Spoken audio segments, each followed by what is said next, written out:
Pemirsa, nasib para musisi tanah air tidak seindah gemerlap panggung konser. Tidak sedikit dari mereka yang kurang beruntung usai melepas masa kejayaannya dari dunia hiburan. Salah satu yang menjadi persoalan musisi tanah air adalah urusan royalti yang hingga kini belum adil dan maksimal penarikan hak royalti atas karya yang dibuat. Banyak pengguna yang tidak memenuhi kewajiban membayar royalti atas pemanfaatan lagu di tempat usahanya. Pemerintah telah mengatur terkait penjaminan hak musisi dan juga pencipta lagu, termasuk juga hak ekonomi dari penerbitan, pengadaan, penerjemahan, pengadaptasian, serta arasemenan. Namun sayangnya 7 tahun aturan tersebut diterbitkan tidak juga memberikan dampak yang signifikan bagi para musisi tanah air.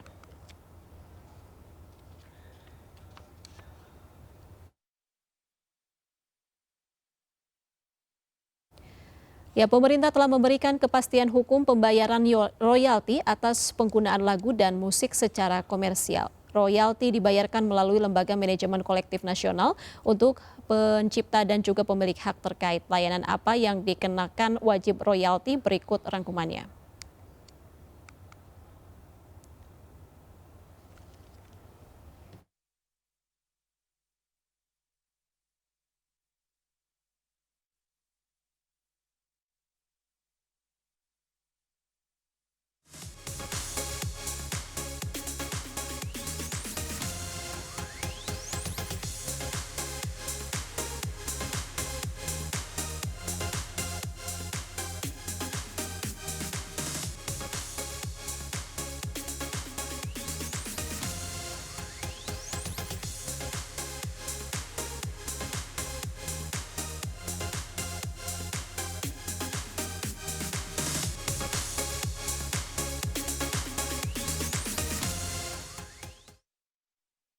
Pemirsa, hingar bingar panggung konser nyatanya tidak semegah yang terlihat. Sejumlah persoalan masih menjadi PR besar dunia musik nasional. Salah satunya adalah urusan royalti hak cipta lagu dan musik. Seperti apa sebenarnya nasib para musisi tanah air dan bagaimana mekanisme pembayaran royalti yang telah diatur undang-undang? Telah bergabung bersama kami melalui sambungan Zoom ada Bapak Ari Juliano Kema selaku staf ahli Menteri Bidang Reformasi Birokrasi dan Regulasi Kemenparekraf. Selamat sore Pak Ari. Selamat sore Irma. Baik Pak Ari, bagaimana sebenarnya pengelolaan hak royalti musisi atau pencipta lagu saat ini setelah memang PP 56 tahun 2021 ini ditandatangani oleh Presiden Jokowi? Ya, pada dasarnya kewajiban royalti ini kan sudah timbul sejak tahun 82 ketika Undang-Undang Hak Cipta pertama kali diterbitkan. PP ini juga muncul karena memang dalam Undang-Undang Hak Cipta tahun 2014 itu sudah diatur mengenai pengelolaan royalti, adanya kewajiban pembayaran royalti musik, sehingga diatur dalam PP tersebut. Nah, di PP inilah kemudian pada akhirnya itu diatur lebih detail berkenaan dengan pengelolaan royalti tersebut. Jadi memang pada dasarnya mengenai kewajiban itu sendiri sudah ada sejak tahun 82, gitu ya, dan sekarang memang tinggal diatur secara detailnya. Iya, baik Pak Ari, apakah dengan ada tadi PP 56 tahun 2021 ini sudah ada perbaikan terkait pengelolaan hak royalti saat ini? Katanya saat ini belum maksimal begitu. Jadi hal yang baru dalam PP tersebut salah satunya adalah berkenaan dengan adanya nanti pusat data dan sistem informasi lagu dan musik. Yang mana dengan adanya pusat data dan sistem informasi lagu dan musik tersebut, diharapkan nantinya soal pengelolaan royalti ini akan lebih optimal. Karena semuanya akan tercatat dalam sistem tersebut, di mana pemungutannya juga mungkin tidak akan dilakukan secara manual lagi, yang mana saat ini juga menimbulkan diskusi dan perdebatan di publik gitu ya. Tapi akan jelas sekali nanti bagaimana mekanisme pengumpulannya, lagu-lagu mana yang dipakai, lagu-lagu mana yang dikenakan kewajiban pembayaran gitu ya. Sehingga ke depan harapannya memang akhirnya pemungutannya tersebut akan lebih optimal. Iya, sudah sampai mana saat ini untuk tadi pembuatan pusat data, di mana pusat data ini diharapkan bisa mempercepat proses dari pembayaran royalti dan tidak membingungkan user begitu? Iya, jadi pusat data itu kan pusat data itu menurut PP tersebut dikelola oleh Kemenkumham, sedangkan sistem informasi lagu dan musik itu nanti ini dikelola oleh LMKN. Nah, saat ini semuanya masih dalam tahap pengembangan gitu. Jadi ya kita tunggu nanti prosesnya bagaimana. Apakah ada kendala mungkin Pak Ari dalam tadi pembuatan pusat data tersebut? Terus terang kami kami tidak tahu karena kami tidak terlibat tentang pembuatan tersebut gitu ya. Tapi mengenai datanya sendiri sebenarnya sudah ada gitu. Selama ini kan masing-masing lembaga manajemen kolektif itu punya data sebenarnya. Jadi tinggal bagaimana proses pengumpulan dalam satu sistem gitu ya, dan kemudian nanti bagaimana sistem ini bisa bekerja untuk memungut secara digital atau secara elektronik. Nah ini mungkin memang butuh proses dan butuh waktu karena itu sangat teknis sekali. Baik, tadi salah satu PR-nya adalah menyelesaikan pusat data begitu. Lalu apalagi masalah yang selama ini menghalangi pemilik hak cipta dan musisi mendapatkan hak-hak mereka, Pak Ari? Ada beberapa faktor ya. Salah satunya adalah memang adanya kesadaran dari pelaku usaha yang menggunakan musik tersebut untuk membayar kewajiban royaltinya. Nah ini memang butuh banyak sosialisasi dan edukasi publik, karena bagaimanapun juga ketika lagu itu diperdengarkan untuk kepentingan komersil, itu memang ada kewajibannya untuk dibayarkan. Nah masalah mereka tidak membayarkan itu mungkin ada beberapa banyak faktor ya, ada ketidaktahuan mungkin juga, ada mungkin masalah besarnya royalti yang mungkin masih diperdebatkan gitu ya. Nah ini juga mungkin masih perlu diselesaikan nantinya. Dan di sisi lain adalah bagaimana kemudian ketika sudah dikumpulkan royalti tersebut itu dibagikan kepada musisi yang berhak. Nah mekanisme pembagian royalti ini kepada musisi yang berhak ini yang kemudian juga kadang-kala juga jadi diskusi, karena bagaimana cara pembagiannya, mekanismenya bagaimana, transparansinya bagaimana. Nah ini juga salah satu hal yang mungkin masih menjadi PR bagi LMK maupun LMKN. Iya, tadi mengenai mekanisme pembagian saat ini bisa disampaikan juga bahwa adanya tumpang tindih peran begitu antara LMKN dan juga LMK. Ini bagaimana?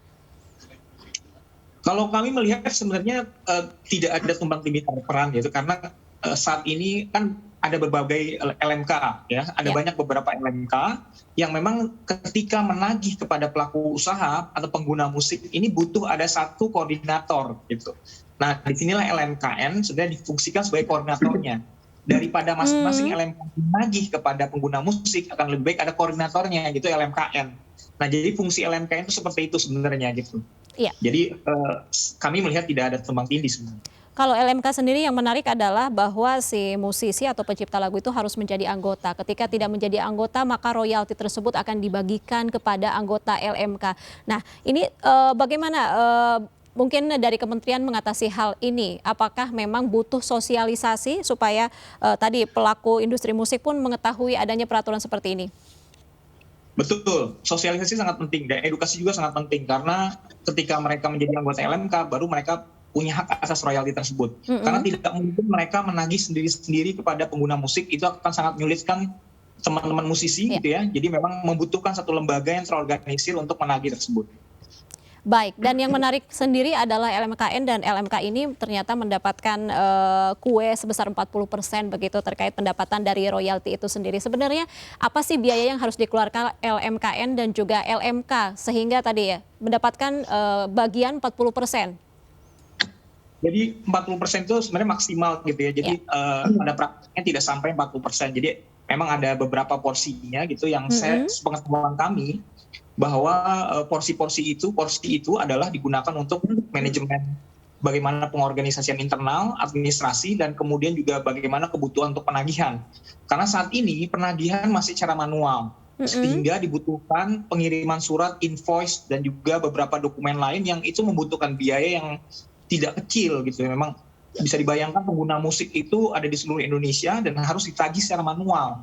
Jadi memang itulah mengapa tadi yang saya sampaikan. Ya, silakan teruskan Pak Ari.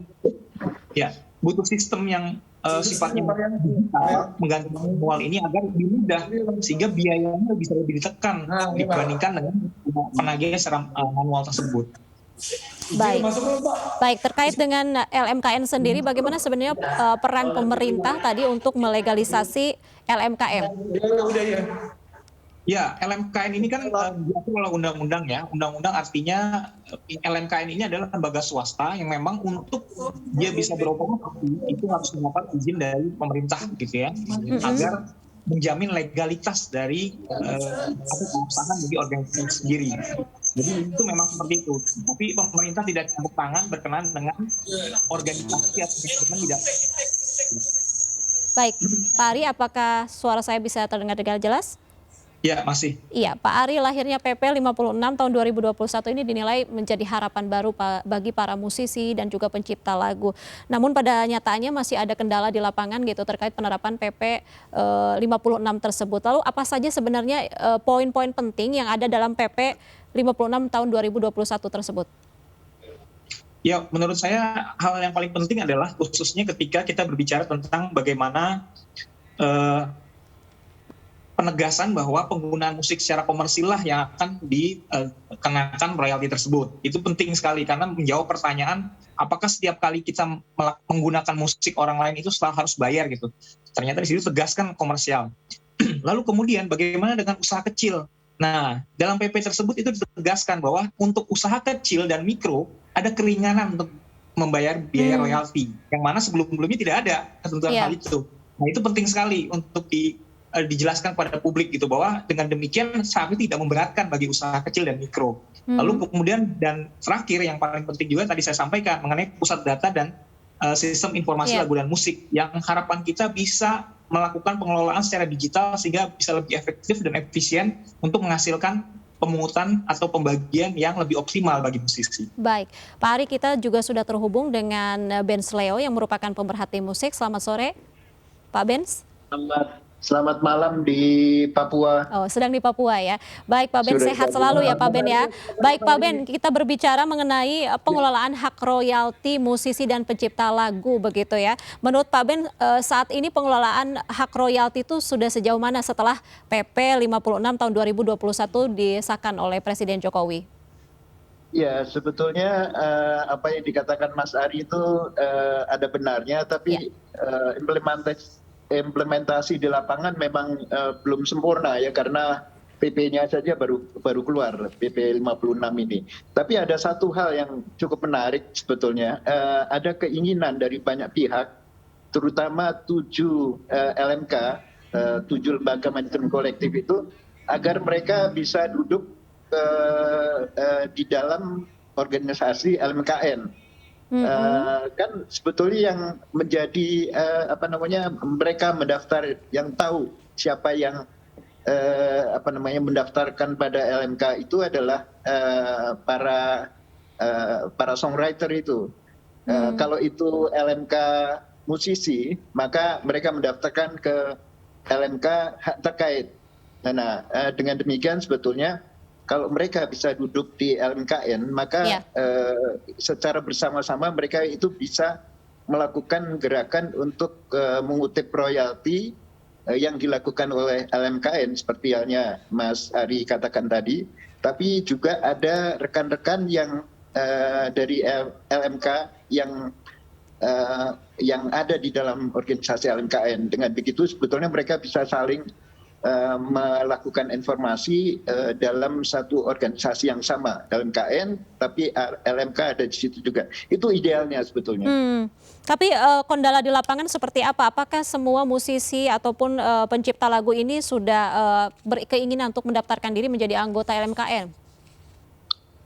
Sebetulnya menjadi anggota LMK, karena LMKN kan seperti Mas Ari katakan tadi adalah yang mengutip paling atas. Betul.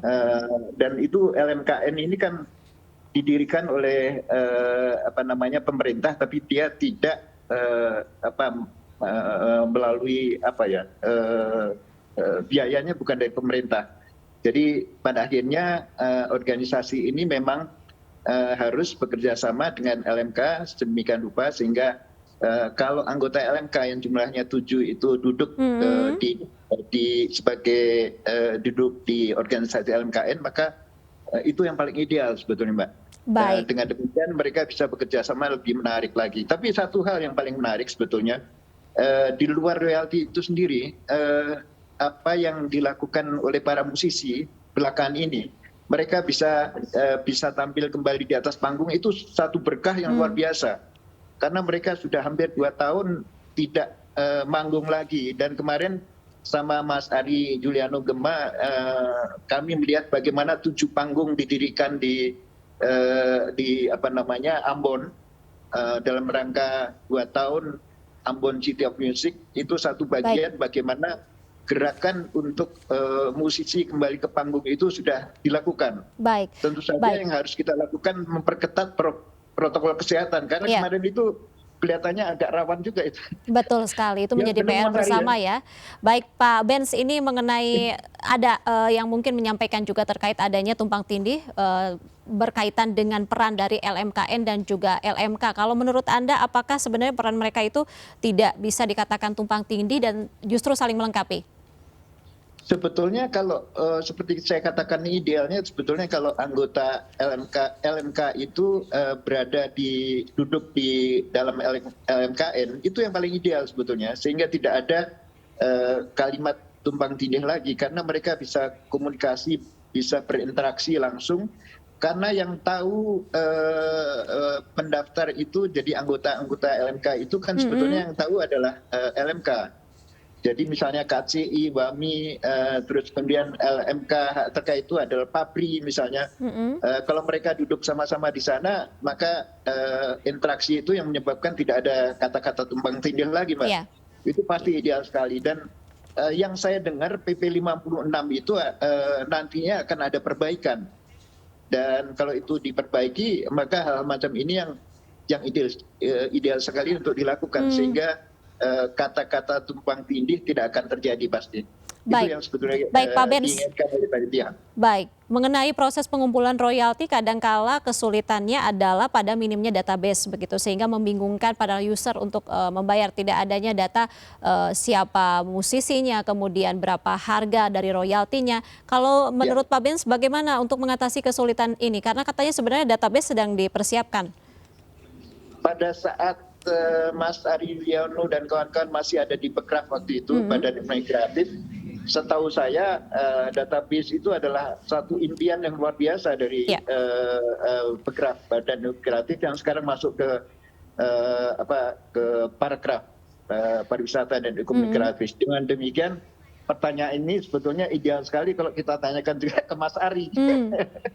Karena database itu sudah digarap sejak di Bekraf, Mbak, waktu itu. Dan itu selalu campaign dari rekan-rekan di Bekraf waktu itu adalah bagaimana database ini harus secepatnya dilakukan. Karena ada ribuan songwriter, ribuan para musisi yang sebetulnya mereka berharap sekali mendapatkan haknya.